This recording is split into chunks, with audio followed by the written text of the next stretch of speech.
श्री समर्थ रामदास स्वामींच्या फोटोला हार अर्पण करावा.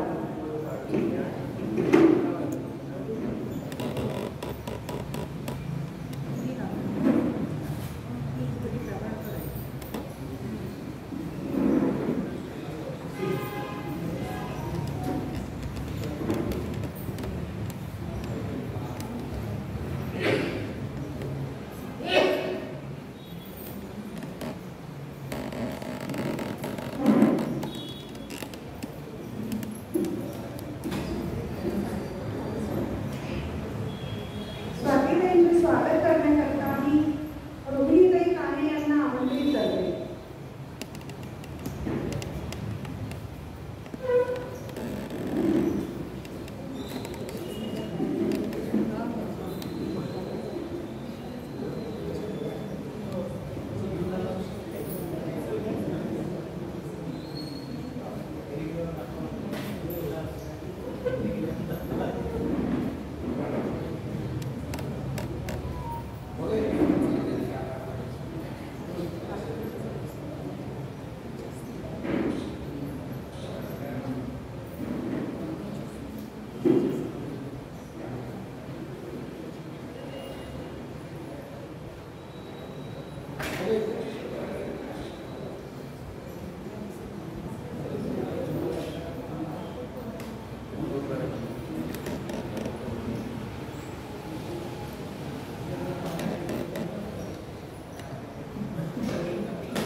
अधिष्ठात्री देवता व्यंकटेश यांच्या चरणी नमन करतो आणि कैलासराणा शिवचंद्रमोळी हरिद्रमाथा मुरलीधराई कारुण्य सिंधू भवदुःखहारी तुझवीर शंभो भजगोरतारी श्रीराम शरणं समस्त जगतां रामं विना कागती रामेण प्रतिहन्यते करिमलं रामाय कार्यं नमः रामाद्रस्य काल भीमभुजगौ रामस्य सर्वं वशे रामे भक्तिरखण्डिता भवतु मे रामत्वमेवाश्रय शुकासारिके पूर्णवैराग्य जाचे वशिष्ठा परिज्ञान योगेश्वराचे कविवार्तिकासारि कामान्यसा नमस्कार माझा सद्गुरु रामदासा. अधिष्ठात्री देवता माताजी आणि आपण सगळे आपणाबद्दल काय बोलावे. श्रोते तुम्ही जगदीश मूर्ती तेथे माझी काय व्युत्पत्ती सदा सेवती दिव्याने पालटा कारणे अविटरणे.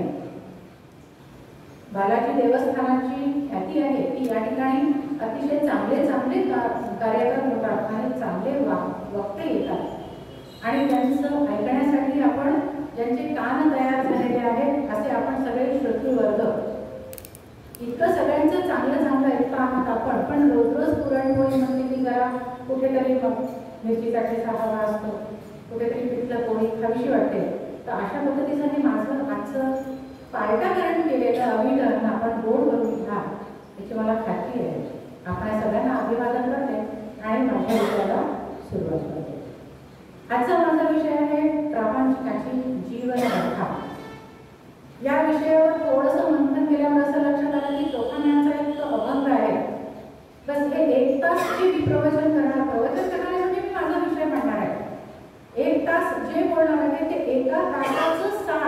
चोखामेळाच्या या 3 ओळीमध्ये मला असल्याचं वाटलं. बालपणी खेळी रमलो तारुण्य नासले, वृद्धपणी देवा आता दिसे पहिलं तुझे. हीच अवस्था तुमची आमची सगळ्या प्रपंचकाची आहे असं जाणवतं या 3 ओळीमध्ये. असं या विषयावर किंवा हा विषय धरून असे अनेक गाणे आपल्याला ऐकायला मिळालेले आहेत, कोणी ऐकलेले अनुभवाला मिळालेले आहेत. समर्थांनी सुद्धा त्यांच्या सोबत जे वावरणारे जे प्रापंचिक आहे, सामान्य प्रापंचिक यांच्या जीवनाची रूपरेषा आपल्या समोर ठेवलेली आहे. संत म्हणतात की ज्या वेळेला आपला जीव भगवंताला विसरतो, आत्मरूपाला विसरतो, सगळ्यात महत्वाची जी गोष्ट आहे ती म्हणजे आपलं आत्मरूप. या आत्मरूपाला जेव्हा जीव विसरतो तेव्हा जीव भगवंतापासून दूर जातो. जीव जेव्हा आत्मरूपाला विसरतो तेव्हा तो भगवंतापासून दूर जातो आणि भगवंत जेव्हा दूर जातो तेव्हा भगवंताची जागा आपल्या ठिकाणी आसक्ती, वासना ही येते. आणि वासनेचं मूळ रूप, वासनेचं मूर्त रूप म्हणजे आपला जन्म. पहा, आपल्या जन्माचं कारण समर्थ सांगतात आहे. आता हा माझ्याकडे जे आहे ते 2रा, 3रा, 4था आणि 5वा असे समास आहे. पण हे समास करत असताना, अभ्यासत असताना पहिल्या समासाकडे थोडंसं पूर्व रंग म्हणून मी बघितलं असताना असं जाणवलं की समर्थांनी जे वर्णन केलेलं आहे म्हणजे हा ग्रंथ मेडिकलच्या मुलांच्या, मेडिकलचे जे विद्यार्थी आहे, मेडिकलचा अभ्यास करणारे जे विद्यार्थी आहेत त्यांना त्यांच्या अभ्यासासाठी ठेवण्यासारखं आहे. एका समासाचा अभ्यास केला, फक्त पहिल्या समासाचा, की काय वर्णन केलेलं आहे समर्थांनी त्या समासामध्ये, की बाळ जन्माला येण्यापूर्वीचं जे गर्भधारणा असते त्या गर्भधारणेमध्ये आपल्यालाही साधारणपणे कोणी प्रश्न विचारला असतात ते मुलं की कसं बाळ होतं, आपण काय म्हणतो देवाची कधी नारळात पाणी, बस एवढं काही उत्तर त्याला माहिती डिटेल पुढे सांगत बसणार. समर्थांनी ते सांगितलेलं आहे की कशा पद्धतीने गर्भ तयार होतो, कशा पद्धतीने तो गर्भ वाढतो पोटामध्ये, आईच्या गर्भामध्ये त्याचं कसं कसं त्याची वृद्धी होते. विस्तृत वर्णन त्यांनी त्या पहिल्या समासामध्ये, जन्म निरूपणाच्या समासामध्ये त्यांनी केलेलं आहे की त्या याच्यामध्ये तो रक्तांशामध्ये पूर्णपणे लिप्त झालेला असतो, तो जीव असतो, ब्रह्मस्वरूप असतो आणि त्या गर्भामध्ये इतक्या वेदना त्याला होत असतात. त्या सगळ्या वेदना जेव्हा त्याला सहन होत नाही तेव्हा तो काय करतो, विनवणी करतो की अरे बाबा या सगळ्या यातनातून मला सोडव, आता पुन्हा मी याच्यात अडकणार नाही. आता याच्यात अडकणार नाही म्हणजे कशात अडकणार नाही, याच्यात म्हणजे या जन्म मृत्यूच्या फेऱ्या, काय पण विचार आहे पहा, त्या मूळ असलेल्या त्या ब्रह्मस्वरूप असलेल्या जीवाचं काय विचार आहे की या जन्म मृत्यूच्या फेऱ्यामध्ये मी आता पुन्हा अडकणार नाही, एकदा तू मला याच्यातून सुटका माझी कर. कुठे आहे ही विनवणी, जेव्हा आईच्या गर्भामध्ये तो जीव आहे त्यावेळेला त्याची ही अवस्था आहे. आणि मग काही कालावधीनंतर 9 महिन्याचा कालावधी होतो आणि बाळ प्रसूत होतं, बाळ जन्माला येतं आणि समर्थ म्हणतात जन्म मृत्यूचे कारण. सुरुवातच अशी केलेली आहे काय, जन्म मृत्यूचे कारण म्हणजे काय आहे की मृत्यू केव्हा येईल, जेव्हा जन्माला आला कोणी तरच मृत्यू होईल की जन्माला आलं नाही कोणी तर मृत्यू होईल का, नाही होणार. त्याच्यामुळे मग जन्म काय आहे, मृत्यूचे कारण. पहा, म्हणजे जन्म झाला म्हणजे त्याला मृत्यू येणार, जातस्यहि ध्रुव मृत्यू. जो जन्माला आलेला आहे तो मरणार. त्याच्यामुळे जन्माला आला म्हणजे मृत्यू निश्चित झाला आणि मृत्यू म्हणजे दुःख. म्हणजे जन्म मृत्यूचे कारण, त्याचप्रमाणे जन्म दुःखाचे कारण. आधी छान ब्रह्मस्वरूप असलेला जीव वासनेमध्ये अडकतो आणि जन्माला येतो आणि तिथूनच आपली काय होते, प्रपंचाची गाथा सुरू होते, दुःखाला सुरुवात होते. आणि मग नंतर काय होतं ना की हे जेव्हा तो गर्भामध्ये असतो तेव्हा त्याचं काय असतं की मला सोडव, आणि त्याच्यामध्ये तो काय करत असतो, तो त्याच्या स्वतःच्या रूपाला काय समजतो, काय म्हणत असतो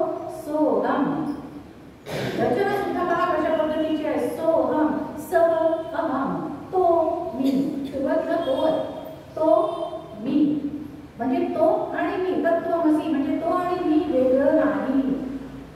जेव्हा या फेऱ्यामध्ये अडकायच्या आधीची अवस्था आहे ही त्याची की तो मीच आहे.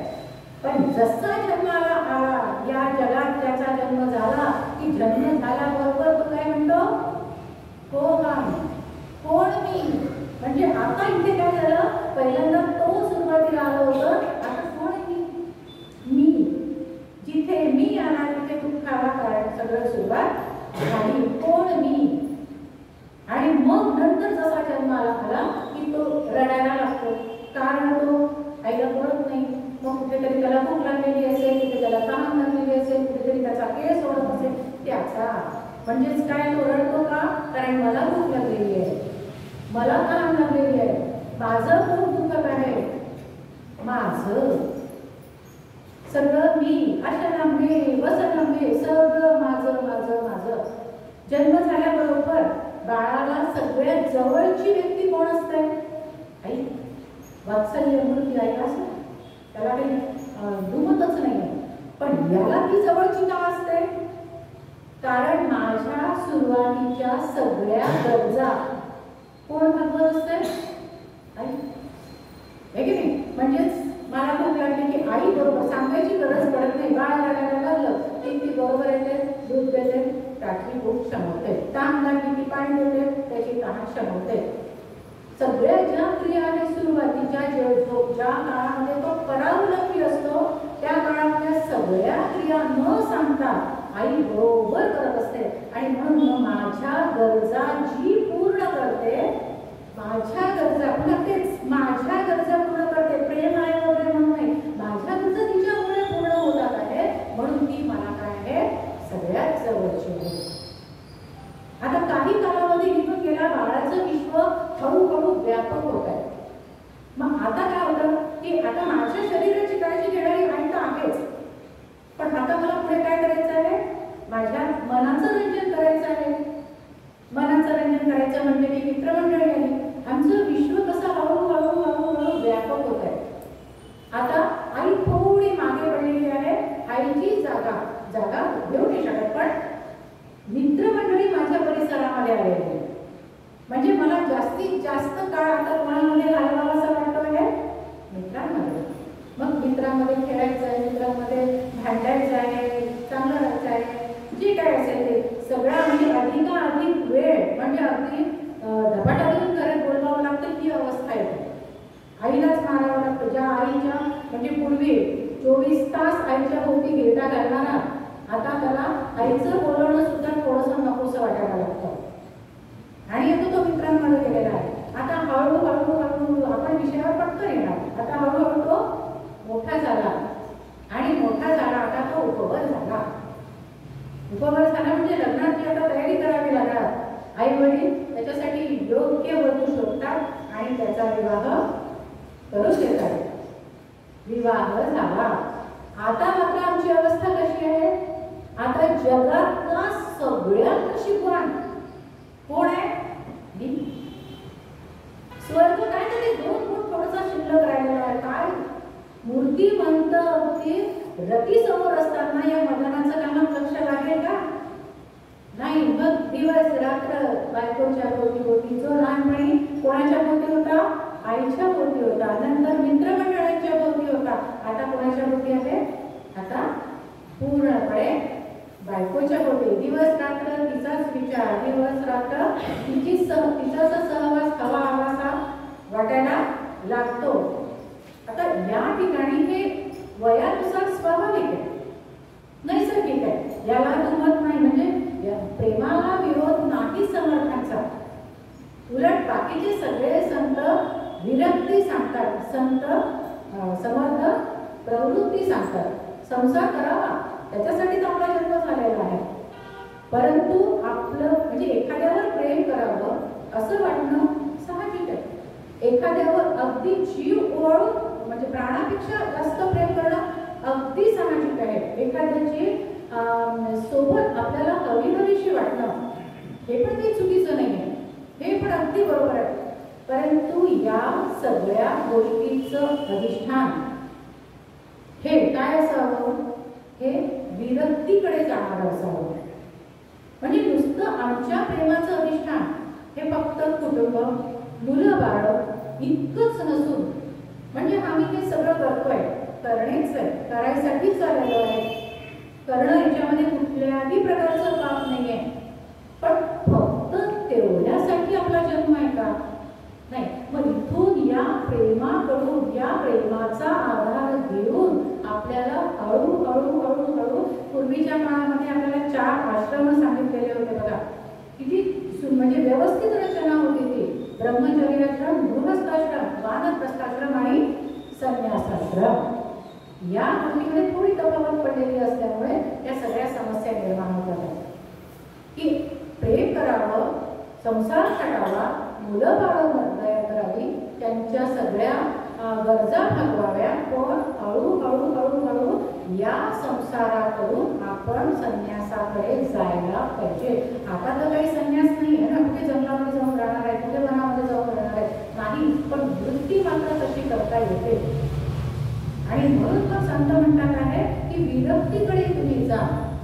आणि हे अधिष्ठान, प्रेमाचं अधिष्ठान कुटुंब नसावं, मुलं बाळ नसावी, तर मग काय असावे? तर शाश्वत आनंद. शाश्वत आनंद म्हणजे काय? की जो कधीही नष्ट होणार नाही. परमानंद, आत्मिक सुख हे आपल्या प्रपंचाचे अधिष्ठान असावे. अधिष्ठान याचा अर्थ आपण दुसरीकडे ध्येय असं सुद्धा घेऊ शकतो. माझं जीवन काय फक्त मुलं बाळ निर्माण करण्यासाठी झालेलं आहे का? कुटुंब सांभाळण्यासाठी झालेलं आहे का? नाही, ते करणारच आहे, परंतु आपली जी जबाबदारी आहे, म्हणजे मग ती सामाजिक दृष्ट्या असो नाहीतर आध्यात्मिक दृष्ट्या असो, ती आपण पूर्ण करायलाच पाहिजे. म्हणजे या ठिकाणी काय म्हणतात आहे समर्थ की आम्हाला मग हे शाश्वत सत्य, शाश्वत म्हणजे चिरकाळ टिकणारं किंवा कायम असणारं.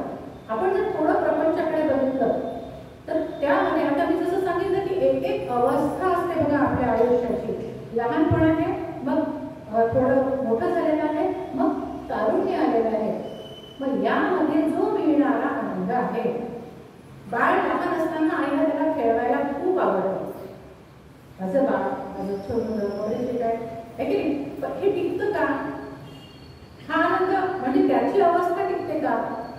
नाही, बालपण टिकत नाही, तो लगेच युवकामध्ये येतो. मग युवकामध्ये असताना आई मांडीवर बसवून त्याला त्याचे लाड नाही करू शकत. म्हणजे हा जो बालपणाचा लाडाचा जो आनंद आहे तो टिकलेला नाही. मग लग्न झाल्यानंतर तर पूर्णपणे काय झालेलं असतं, लग्न पण झाल्यानंतर तो विभागलेलाच असतो. त्यामुळे मग त्याचं जे लहानपणाचं जे खेळण्याचे हे जे आनंद आहे हे अशाश्वत आहे. आणि त्यामुळे आपल्याला शाश्वत आनंद, परमानंद मिळवायचा आहे. आणि म्हणून समर्थ म्हणतात सदा सर्वदा प्रीती रामी असावी. प्रेम कोणावर करायचं? रामावर करायचं. परंतु आम्ही मात्र थोडंसं ऐकण्यात गल्लत करतो आणि आम्ही काय ऐकतो? सदा सर्वदा प्रीती कामी असावी. फक्त एक शब्द बदलून टाकला, रामीच्या ठिकाणी कामी केलं. इतकं आम्ही आसक्तीमध्ये गुंतलेलो आहे, इतकं आम्ही आसक्तीमध्ये गुरफटलेलो आहे. त्याची एक गोष्ट सांगते बघा. एक मनुष्य असतो आणि त्याला एक सिद्धी प्राप्त होते की त्याला पुढचा जन्म काय मिळणार आहे, त्याचा मृत्यू कधी होणार आहे हे समजण्याची सिद्धी प्राप्त होते. आणि त्याच्या त्या सिद्धीद्वारा त्याला लक्षात येतं, त्याला समजतं की 2 दिवसानंतर आपला मृत्यू आहे आणि आपला पुढचा जन्म हा डुकराचा. डुक्कर पावसाळ्यामध्ये जरा जास्त दिसतात. आता डुक्कर हा प्राणी नुसता आहे, ते कोणाच्या समोर डुक्कर नाही आहे, पण नुसता डुक्कर म्हणते किळसवाणा प्राणी आहे. म्हणजे आपल्याला सुद्धा पावसाळ्यामध्ये डुकर फिरताना दिसते की मुलं विचारतात आई या डुकराला काय वाटत असेल बघ, हे इतकं चिखलात राहतं, काही घाट खातं, म्हणजे डुकराला काय वाटत असेल. आणि याला तर पुढचा जन्म डुकराचा मिळणार आहे.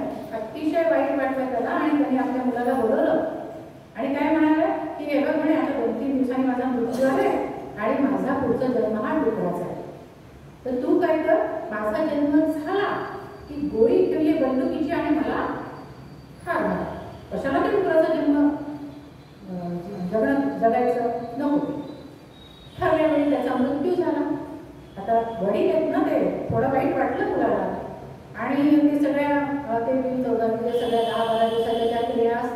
या सगळ्या क्रिया केल्या आणि थोडं वाईट वाटलं. त्याच्यामुळे काही कालावधी निघून गेला आणि एकदम त्या मुलाला आठवण आली की अरे आपल्या वडिलांनी सांगितलं होतं की माझा दुसरा जन्म डुकराचा होणार आहे आणि काय करायचंय तुला, बंदुकीची गोळी घ्यायची आणि मला मारून टाकायचं.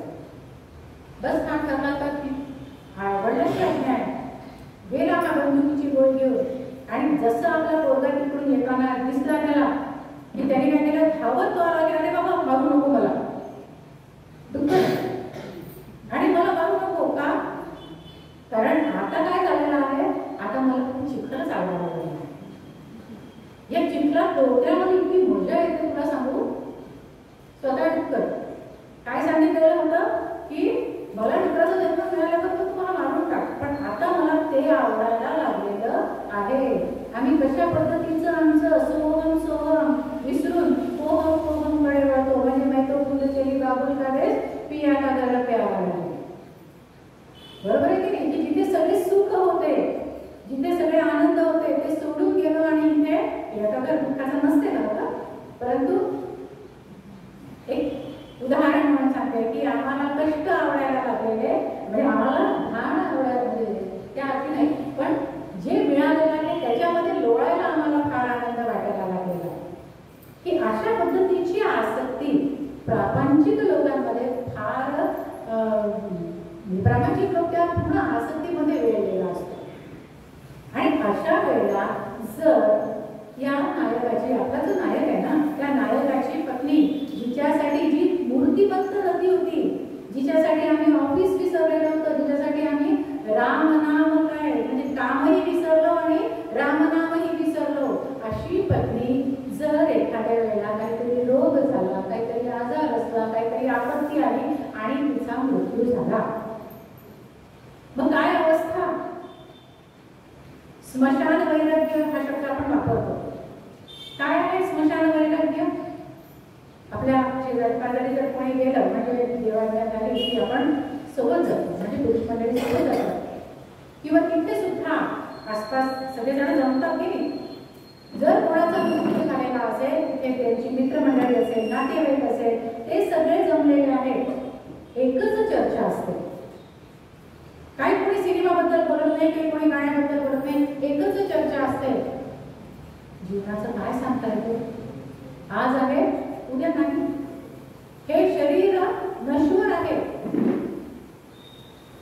हे काय आहे, अशाश्वत जीवन आहे. कधी कोणाची वेळ येईल सांगता येत नाही. मृत्यू शाश्वत सत्य आहे.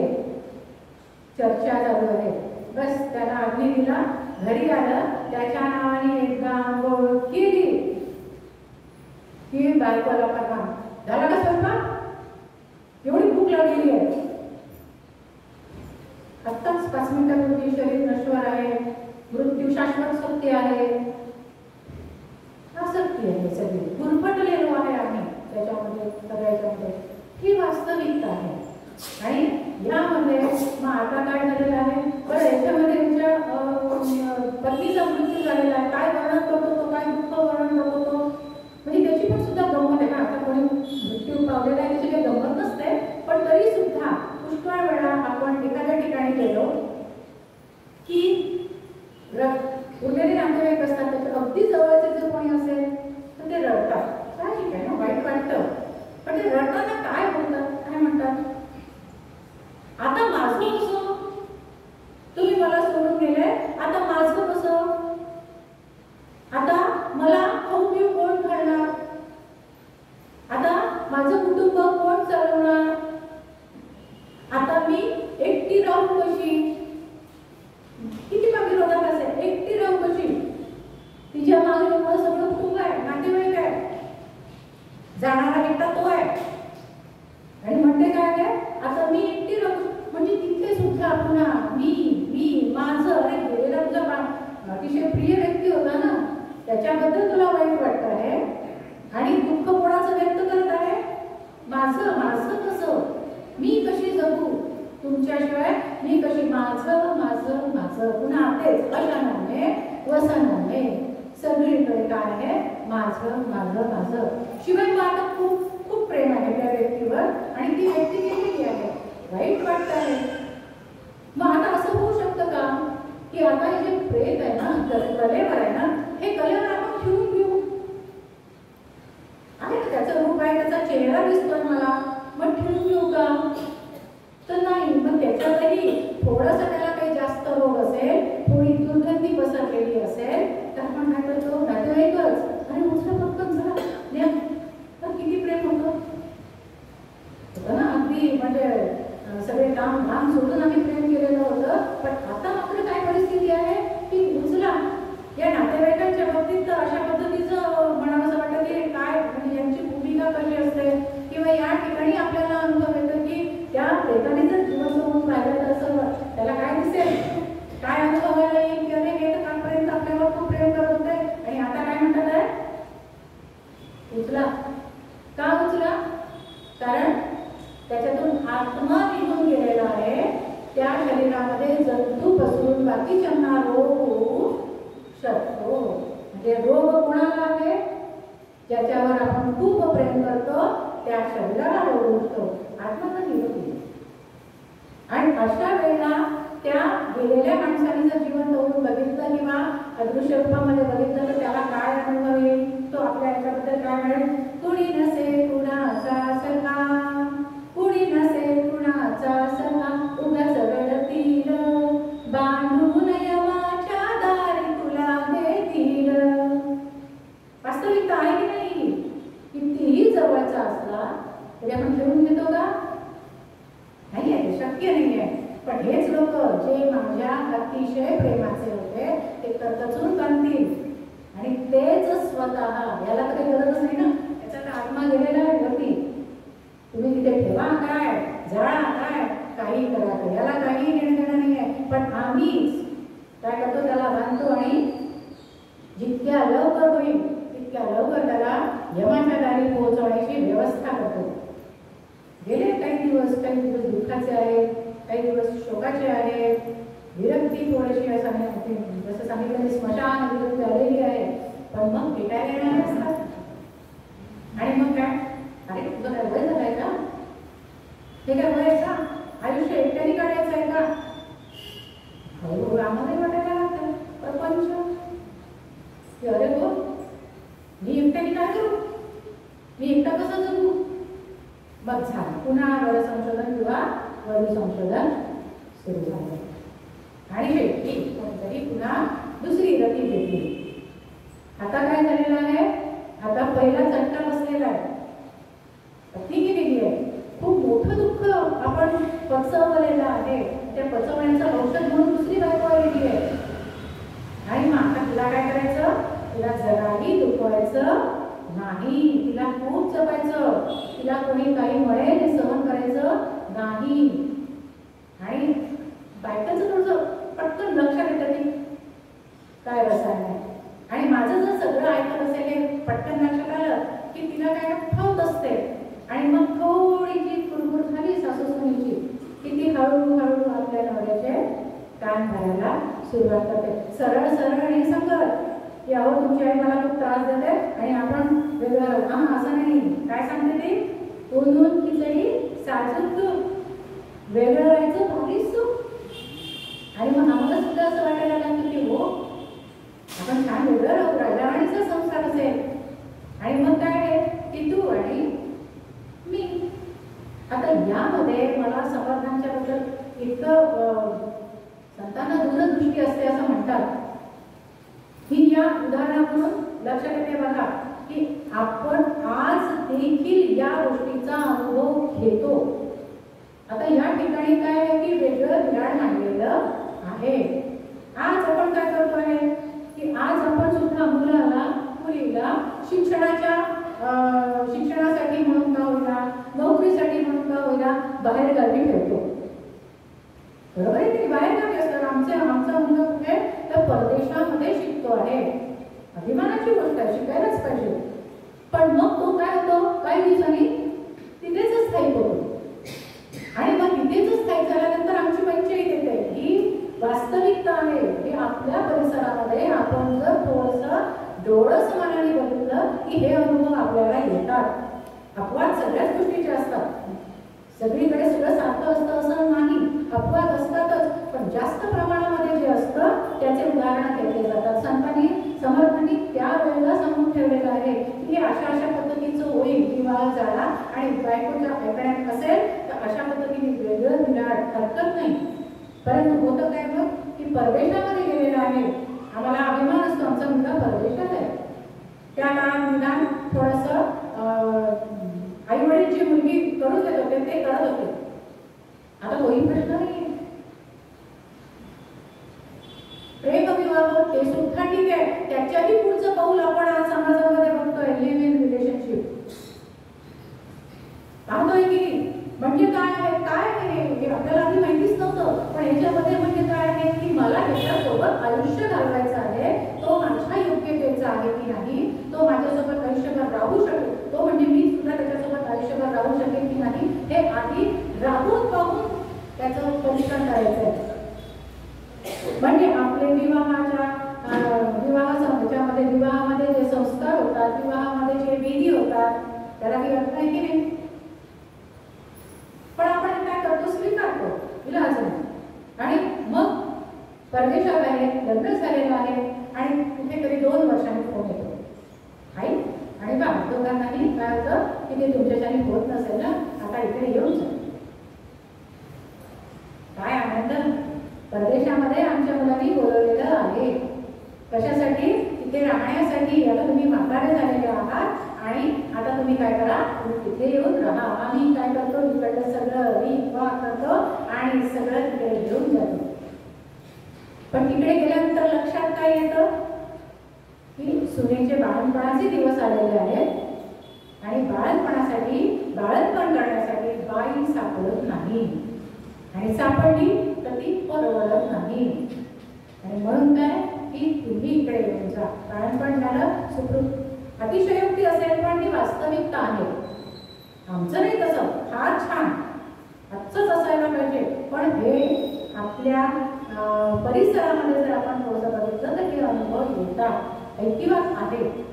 आणि मग पुन्हा सगळं आपण पुढे आहे विराट, पुन्हा माहिती. असेच 2 जण एकमेकांशी चर्चा करत होते. एक सांगत होते गृहस्थ एका दुसऱ्या गृहस्थाला की माझा मुलगा ना, माझा मोठा मुलगा रशियामध्ये राहतो, माझा लहान मुलगा जपानमध्ये राहतो. मुलगी कोणाला दिलेली आहे तर अमेरिकेतल्या चांगल्या मोठ्या कंपनीमध्ये काम करणाऱ्या एका गृहस्थाला माझी मुलगी दिलेली आहे. जावई मुलगा तर अमेरिकेचा. त्या गृहस्थाने साधारणपणे विचारलं की काय नशिबान आहात तुम्ही कुठे राहता? आम्ही वृद्धाश्रमात. ही परिस्थिती आहे. नुसतंच ते समर्थने, नुसतं प्रपंच म्हणजे लेकरं बाळ नाही सांगितलेलं. ही गोष्ट आहे, वास्तव आहे. आणि म्हणून पाहतो आपण समाजामध्ये वाईट वाटतं आणि म्हणून मी या ठिकाणावरून सांगण्याची माझी इच्छा झालेली आहे. वास्तविक आपला सुरुवातीला जेव्हा हा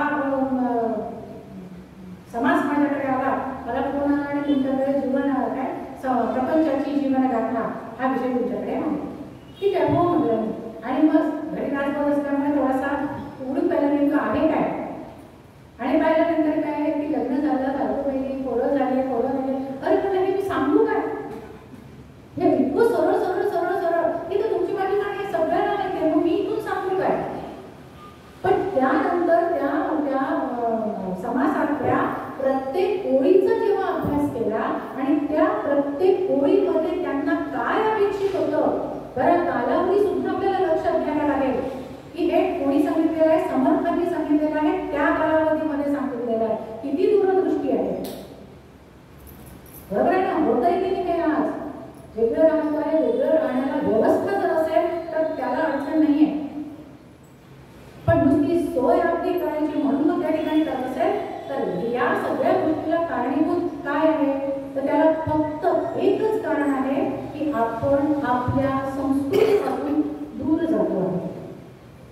हे जे दासबोधांसारखे, रामायणासारखे, महाभारतासारखे जे ग्रंथ आहेत ते ग्रंथ आपण अभ्यासत नाही. अभ्यासायचं म्हणजे काय, खूप काही तुम्ही पाठवता का असं नाही, अभ्यासक्रमात टाकायचे. हे संस्कार कधी व्हायला पाहिजे मुलांवर, हे संस्कार लहानपणापासून व्हायला पाहिजे. आपले आईवडील दैवत आहे, ते लहानपणापासून आपल्याला मुलांना समजावून सांगायला पाहिजे. आणि मग आता काय आहे की छान सुरू आहे संसार, वेगळं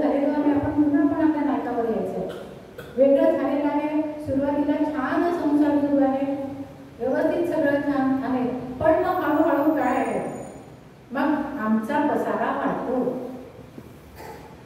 प्रपंच करावा नेटका असं म्हणतात. प्रपंचाला वेळ नाही, प्रपंच करावा नेटका. इतके सगळे शब्द प्रत्येक ओळीचा प्रत्येक शब्द इतका चमत्कार वापरलेला समर्थांनी. नेटका कुठे वापरतो आपण हा शब्द? एखाद्याच्या घरी गेलो आपण की त्याचं घर जर स्वच्छ असेल, काय नीटनेटकं घर होतं.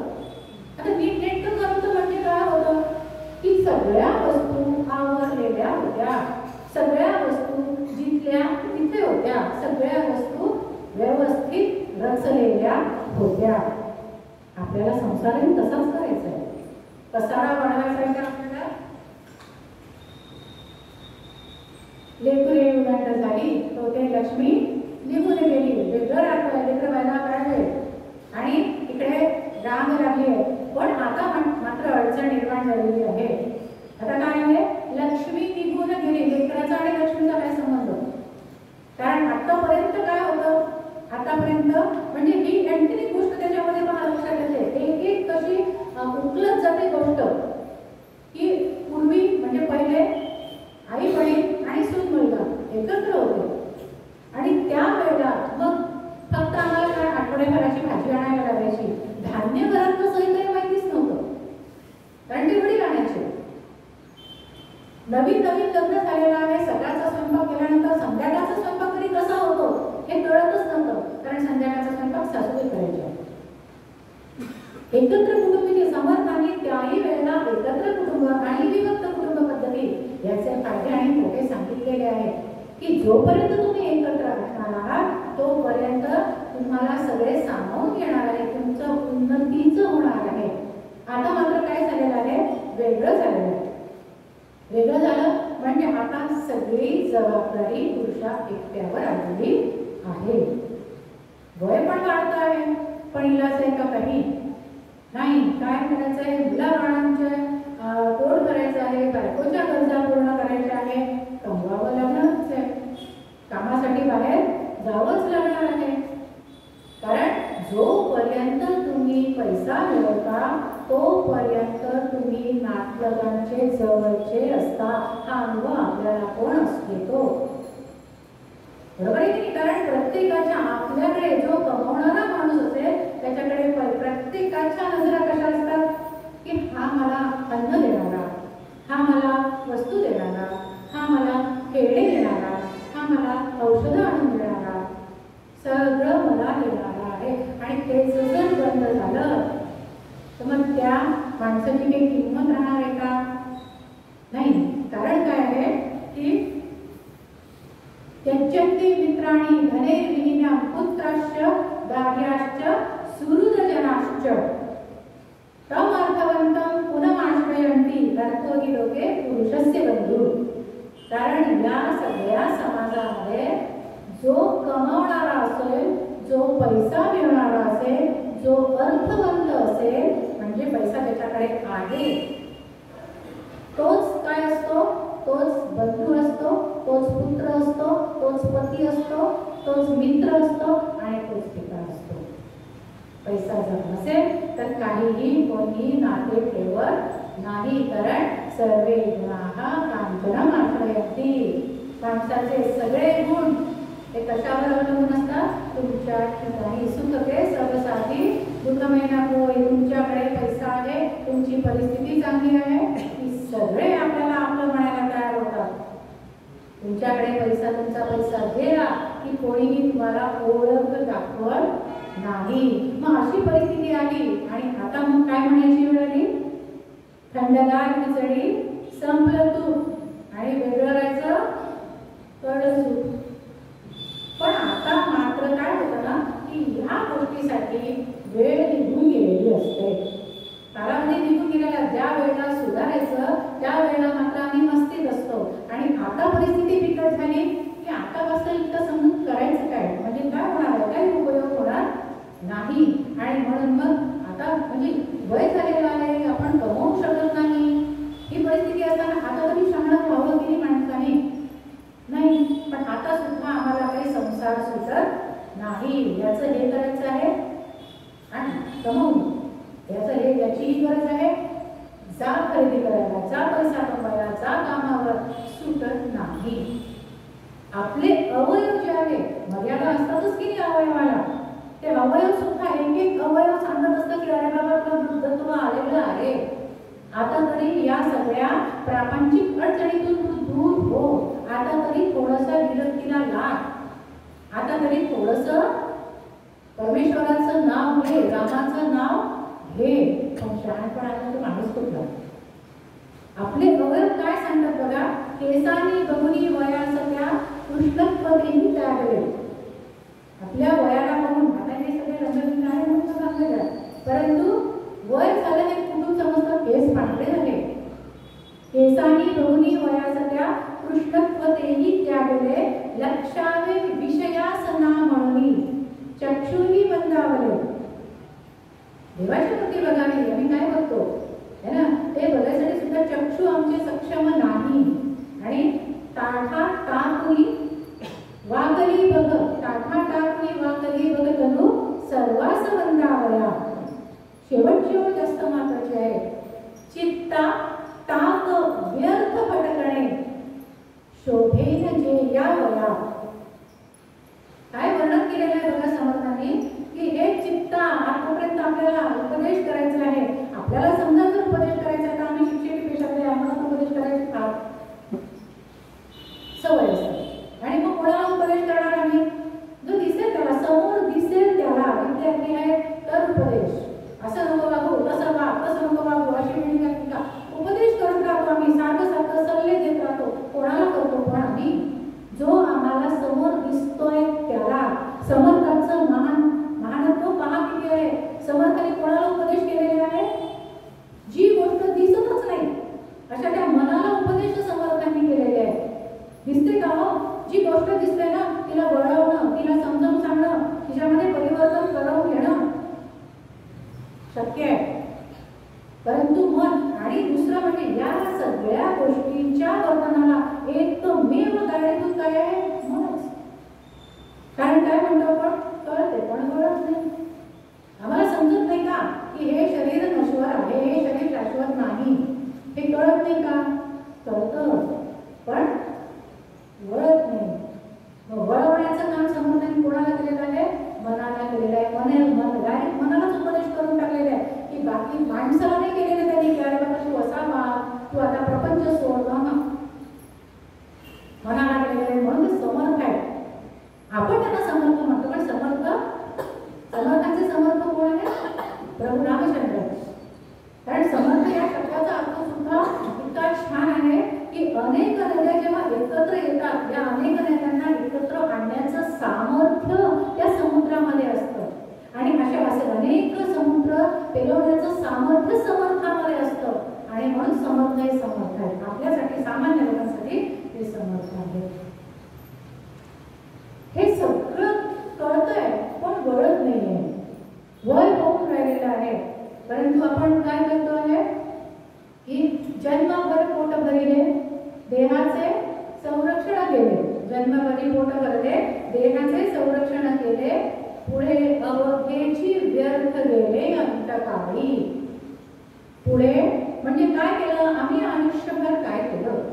आम्ही आयुष्यभर संसार केला. तो कधीही सरणार नाही असा संसारच केला. अशा संसारामध्येच आम्ही रममाण झालो आणि अशा पद्धतीने संसारामध्येच एक दिवस निघून गेलो. मिळवलं काय?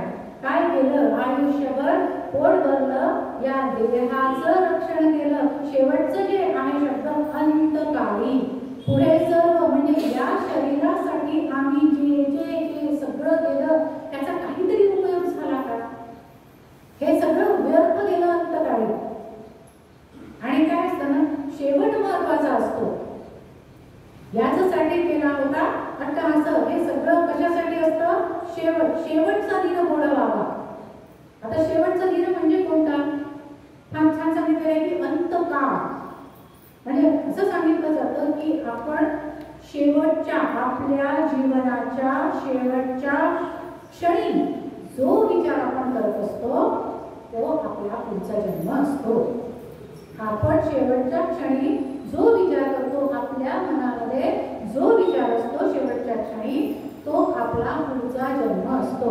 मग आपल्याला मृत्यू काय आम्हाला माहिती आहे का? आम्हाला माहिती आहे का आम्हाला मरण कधी येणार आहे? नाही.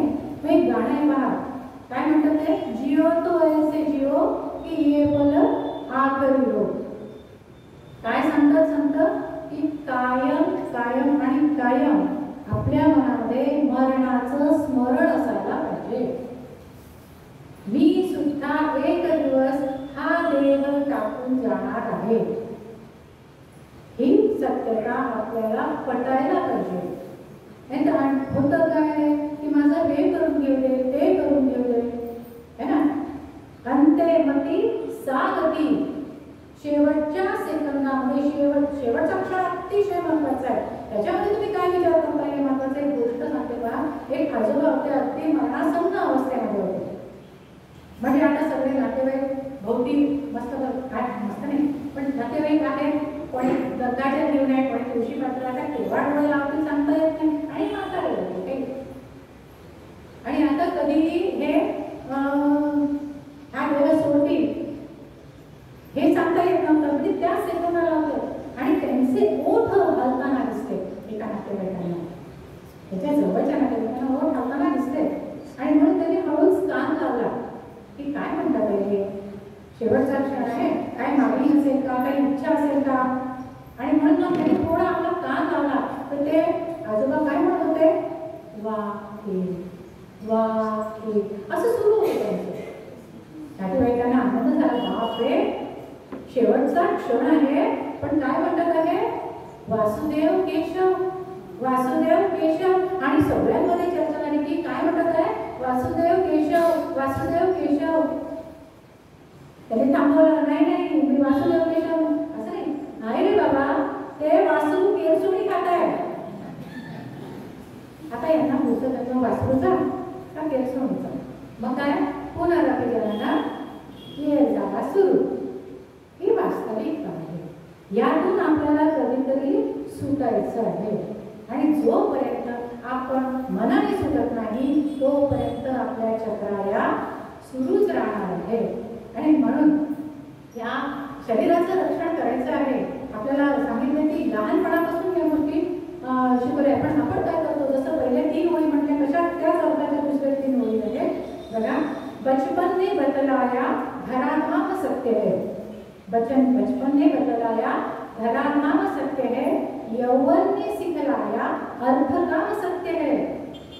जब पिंजड़े का पंछी छोड़ गया पिंजड़ा, जब पिंजड़े का पंछी छोड़ गया पिंजड़ा तो रास्ते ने बतलाया राम नाम सत्य है. पण आम्हाला हे राम हेच ना. आणि दुसरं म्हणजे काय? रामनाम सत्य आहे म्हणजे दोघांमध्ये जर चर्चा झाली तरी त्याचं रामनाम सत्य झालं ना. आम्ही वेगळा अर्थ देतो त्याचा, पण राम हेच एकमेव सत्य नाम आहे हे कळण्यासाठी आपलं दुर्दैव कसं की आम्हाला रस्त्यावर यावं लागतं. कारण जोपर्यंत आम्ही रस्त्यावर येत नाही तोपर्यंत राम हे एकमेव नाव सत्य आहे हे आम्हाला कळतच नाही. आणि म्हणून मग वारंवार व्याख्यान करणारे, प्रवचन करणारे, कथाकार हे सतत सतत सतत काय सांगत असतात की अशा पद्धतीने तुम्ही जेव्हा कथेला येता, प्रवचनाला येता, अशा पद्धतीच्या व्यासंगाला येता तेव्हा आमच्यासोबत आमच्या घरातली तरुण मंडळी आली पाहिजे. तरुण मंडळींनी या ठिकाणी यायला पाहिजे. या सगळ्या गोष्टी कोणी ऐकायला पाहिजे? तर तरुणांनी ऐकायला पाहिजे. पण आमच्याकडे मात्र होतं उलट. निवृत्तीचा दिवस असतो, आयुष्यभर सेवा केलेली असते आणि निवृत्ती असते ठिकाणी. आणि मग त्यावेळेला हमखास त्याचं खूप कौतुक केलं जातं. जो कोणी निवृत्ती महाराज असतो त्याचं कौतुक केलं जातं. आणि एक ठरलेला प्रश्न असतो की मग आता नाकार म्हणजे नाकार नाही म्हणा, पण आता तुम्ही थोड्या वेळात काय करणार? आणि यांचं सुद्धा एक आदर्श उत्तर असतं. काय उत्तर असतं की आता माझ्याकडे भरपूर वेळ आहे आणि आमच्या ग्रंथालयामध्ये रामायण, दासबोध यासारखे मोठमोठे ग्रंथ आहेत. आता ते वाचन करण्यात मी माझा उरलेला वेळ घालवणार आहे. काय चांगली गोष्ट आहे.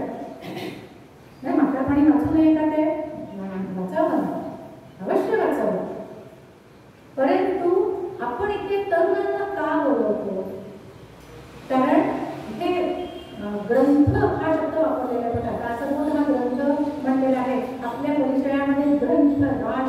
त्याला. कारण ग्रंथ हा शब्द आपण काय करतो, ग्रंथ त्याच्या जाडीवरून ते ग्रंथ आहे का पुस्तक आहे हे ठरवत असतो. पण समर्थाने ग्रंथाची व्याख्या इथे छान केलेली आहे, जेणे होय उपरती जेणे अवगुण पालटती. हो ना, ग्रंथ कशाला म्हणायचं, ग्रंथ ज्यांनी आमच्या वर्तनामध्ये बदल होणार आहे, ज्यामुळे आमचे अवगुण हे गुणामध्ये परावर्तित होणार आहे, त्याला ग्रंथ म्हणायचं. पुष्कळ वेळा आपल्या सोबत बोलत असताना काही लोक पुष्कळ म्हणतात, असं अनुभवाची गोष्ट आहे की त्याचं एक वाक्य माझ्यासाठी इतकं प्रभावित ठरलं की त्यामुळे माझं आयुष्यच बदलून गेलं. असतं असं आपल्याला सुद्धा आपल्यावर प्रभाव टाकणारं एखादं वाक्य असतं की ज्यामुळे आमचं वर्तन बदलून जातं. एक वाक्य ज्याने जीवन बदलून टाकतं. समर्थांचे 20 दशक 200 समास आहेत आणि त्यातली प्रत्येक ओळ ही परिवर्तन करून आणणारी आहे, आपल्यामध्ये परिवर्तन करणारी, आपल्यामध्ये गुणाची रुजवण करणारी आहे. आणि म्हणून मग याला ग्रंथ राज असं म्हणतात. कारण केवळ एका ओळीने जर आपल्यामध्ये बदल होतो तर याच्यातली प्रत्येक ओळ, कोणतीही ओळ तुम्ही अभ्यासा, ती ओळ प्रत्येक ओळ आपल्याला काही ना काहीतरी सांगणारी असते. म्हणजे आम्हाला अपेक्षित काय आहे, आम्हाला अपेक्षित परिवर्तन आहे, आम्हाला सकारात्मक बदल अपेक्षित आहे. आता तो आपण सकारात्मक बदल वृद्धांमध्ये म्हणजे वृद्धांमध्ये तो बदल पण आपल्याला अपेक्षित असू शकतो का? नाही. आम्हाला बदल कोणामध्ये अपेक्षित आहे, आम्हाला बदल तरुणांमध्ये अपेक्षित आहे. त्यामुळे सगळे ग्रंथ वृद्धांनी सुद्धा वाचावे, उपदेश करण्यासाठी ते सोपे जातात, पण त्याही पेक्षा तरुणांनी ते अभ्यासायला पाहिजे, म्हणजे त्यांच्यामध्ये परिवर्तन होईल. आपण थोडंसं लक्षात घ्या ना की आपण एखादा मातीचा माठ जो आहे आमच्याकडे उन्हाळ्यामध्ये असतो, चांगला कडक झालेला असतो की, आणि मग त्याला आपण म्हणतो की मला याचा काही आकार आवडलेला नाही आहे, आपण काय करू, याचा हा गोल आकार आहे ना थोडासा पसरट करू आणि घेतलो हातोडी वगैरे घेऊन, काय होईल, माठ फुटेल. पण हेच जर आम्ही कुंभाराकडे गेलो आणि कुंभाराकडे गेल्यानंतर त्याच्याकडे तो घट चालू आहे, तो कुंभ तयार करणं चालू आहे, त्या कुंभावरच्या चाकावरची माती ओली आहे. आणि मग त्या वेळेला जर मी त्याने केलेलं आहे की अरे बाबा हे मला असा आकार नाही आवडला, याच्यामध्ये तू थोडा बदल कर आणि हा असा पसरत कर, होऊ शकतो का बदल? 100% होऊ शकतो. म्हणजे जी गोष्ट आता वाढलेली आहे, जुनी झालेली आहे, त्याच्यामध्ये बदल होणं फारसं शक्य नाही. आणि आम्हाला जर समाज परिवर्तन करायचं असेल, आम्हाला जर समाज विकासाकडे न्यायचा असेल, आम्हाला जर आमची संस्कृती टिकवून ठेवायची असेल, आम्हाला जर पुन्हा आमच्या आध्यात्मिकाकडे जायचं असेल, तर आम्हाला अशा पद्धतीच्या तरुणांना अशा सभेमध्ये, अशा कार्यक्रमामध्ये, अशा व्यासंगामध्ये, अशा प्रवचनामध्ये आणणं अतिशय आवश्यक आहे. की त्यामध्ये नाही आले 10 जण एकामध्ये जरी बदल झाला ना तरी पुरेसा आहे. तो पुढे 10 जणांमध्ये बदल करण्यास पुरेसा आहे. इतकं सगळं काही याच्यामध्ये सार सांगितलेलं आहे. आणि म्हणून आपण काय करायचं आहे की हा ग्रंथ अभ्यासायचा, ग्रंथ राज आपल्याला अभ्यासायचा आहे. हा जो प्रपंच आहे, अडचण काय आहे की आम्हाला नेमकं आधुनिक आम्ही आहोत, आम्ही पण आधुनिक नाही आणि आम्ही पण जुने पण नाही.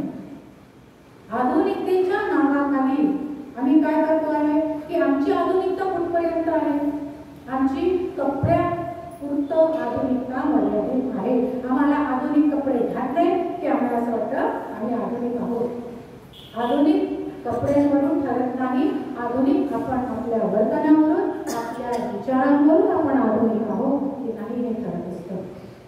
आणि आपण कपड्यांनी आधुनिक व्हायचं नाही, पण आम्ही कशाने व्हायचं आहे आधुनिक, आम्ही विचारांनी आधुनिक व्हायचं आहे.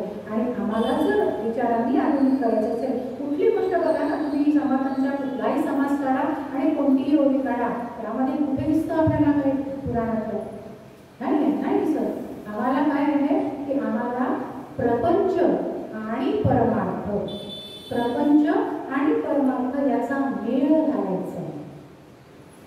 पुराणात जगा असं नाही, आम्हाला चालू काळाबरोबर बदलायचं आहेच, पण त्याचा काय करायचा आहे, मेळ घालायचा आहे. म्हणजे व्यवहार आणि अध्यात्म याचा मेळ घालून आम्हाला नवीन पिढी जन्माला घालायची आहे, नवीन पिढी समोर न्यायची आहे.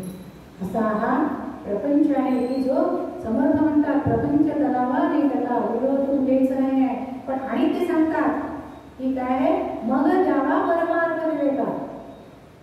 परमार्थ करावा, आपण परमार्थच करा असं नाही म्हणत आहे, पहिले प्रपंच करा आणि मग वाटलं चालतं की परमार्थाचा विचार तुम्ही नंतर करा, चालेल, पण तो व्यवस्थित करा. तो कसा करा की तो विरक्तीकडे जाणारा, संन्यासाश्रमाकडे जाणारा, म्हणजे हळूहळू हळूहळू आम्ही संसारातून लक्ष दूर करणारा असा असायला हवा. असा हा असं जर यानुसार आपण समर्थांच्या वचनानुसार, समर्थांच्या दासबोधानुसार चाललं तर ती प्रपंचाची जीवन गाथा होईल. नाही तर मग समर्थांची साथ सोडली तर प्रपंचाची जीवन व्यथा व्हायला वेळ लागणार नाही. अशा पद्धतीचा हा जो माझ्याकडे आलेला विषय होता तो मी माझ्या कुवतीनुसार मांडण्याचा प्रयत्न या ठिकाणी केलेला आहे. आयोजकांनी मला इथे बोलण्याची संधी प्राप्त करून दिली, त्याबद्दल मी त्यांचे खूप खूप आभार मानते. आणि आपल्याबद्दल काय बोलावे, जे जे काही आठवावे ते ते पूर्वीच तयासी ठावे, ते ते काय अनुवादावे त्यात परे करुणी, तरीही बोलली निशंक कारण श्रोते गुणग्राहक. असे गुणग्राहक असलेले आपल्यासमोर मी बोलली. जे चुकलं असेल ते मोठ्या मनाने गुणग्राहकच आहात आपण, ते पोटात घालून घ्या. ते चांगलं असेल ठीक असं झालेली सेवा रामचरणी अर्पित करा.